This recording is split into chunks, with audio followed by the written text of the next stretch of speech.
Linus Tech Tips coverage of PAX 2013 is brought to you by Western Digital, Intel, and SteelSeries.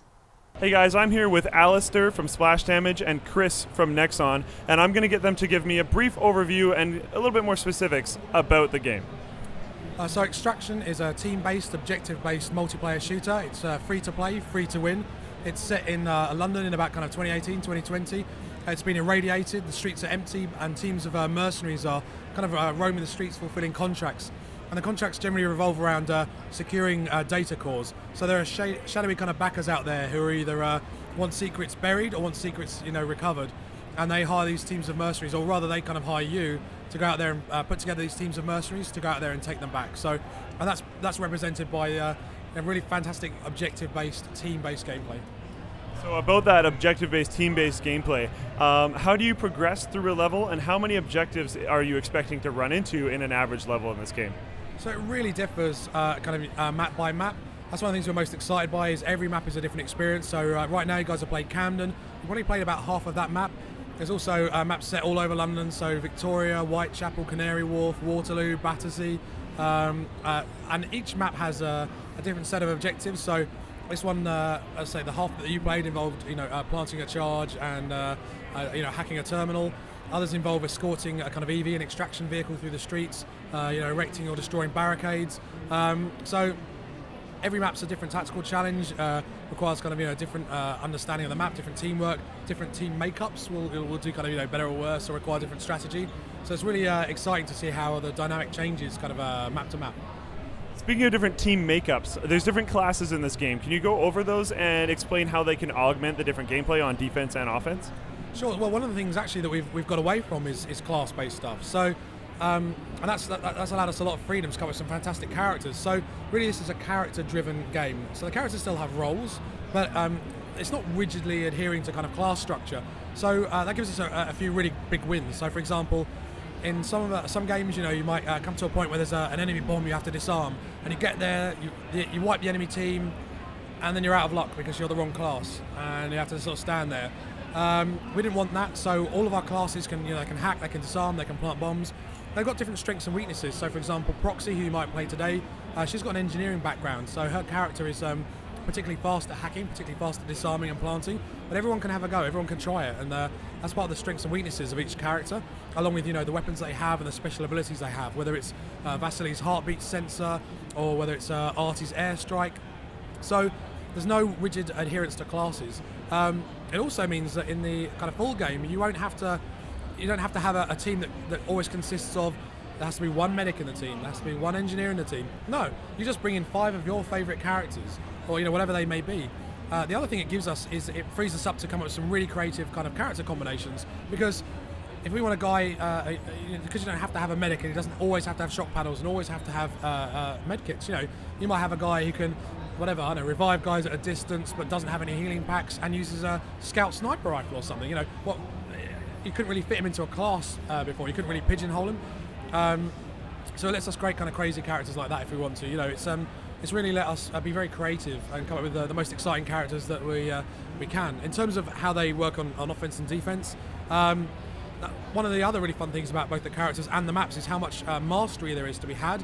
It's really important to us that this is a game that has depth and can be played really competitively at a high level, but at the same time be really easy and fun to pick up. And one of the things that's been great about PAX over the last 4 days is that people have come to it completely fresh, and they've been having a blast. There's lots of whooping and hollering and high five, and everyone's having a really good time. They're able to pick up very quickly. Now, he definitely has a point with everyone getting psyched and a lot of the communication and high-level play and all that kind of stuff. My friends and I played in the tournament here, and one thing we noticed is that you can fall behind.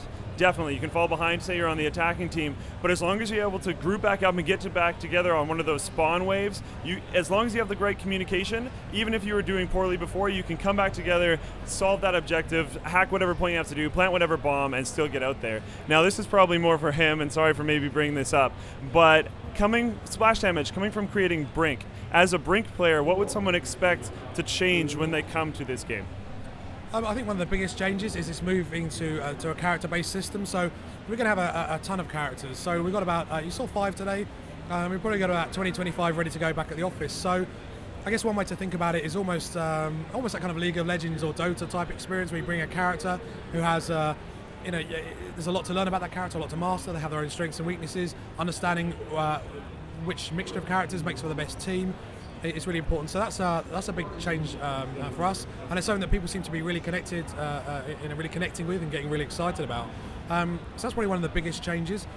The other thing is, after Brink, we created a kind of sister company almost called Fireteam to handle all of our online services.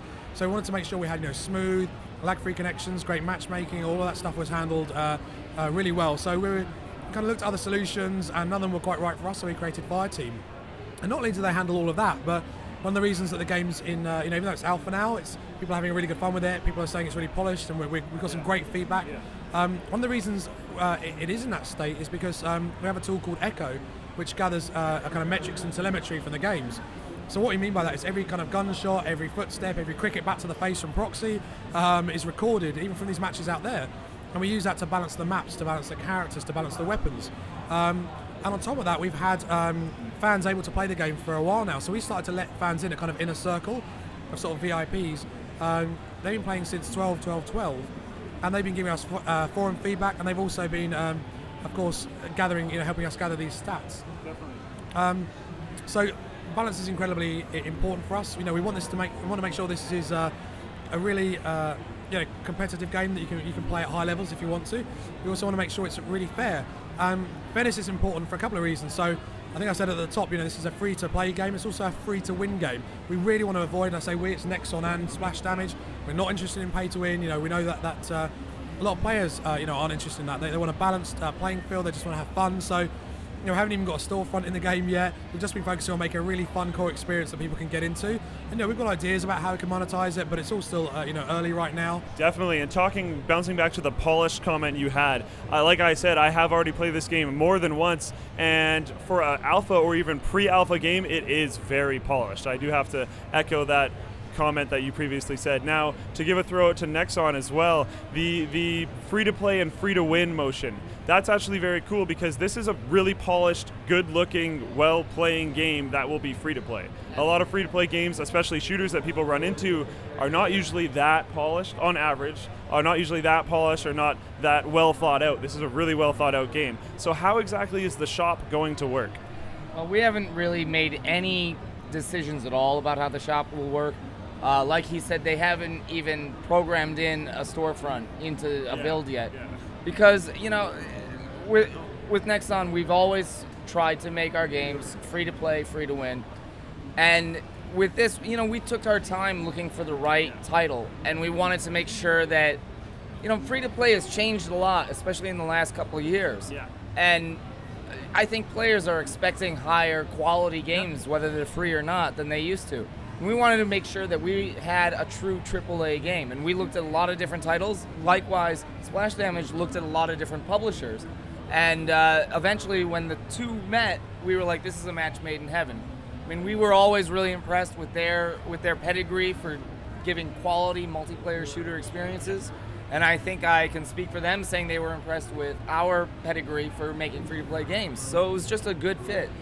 And so right now, we are, of course, looking at microtransaction options. We're more concerned with making the best game we can make.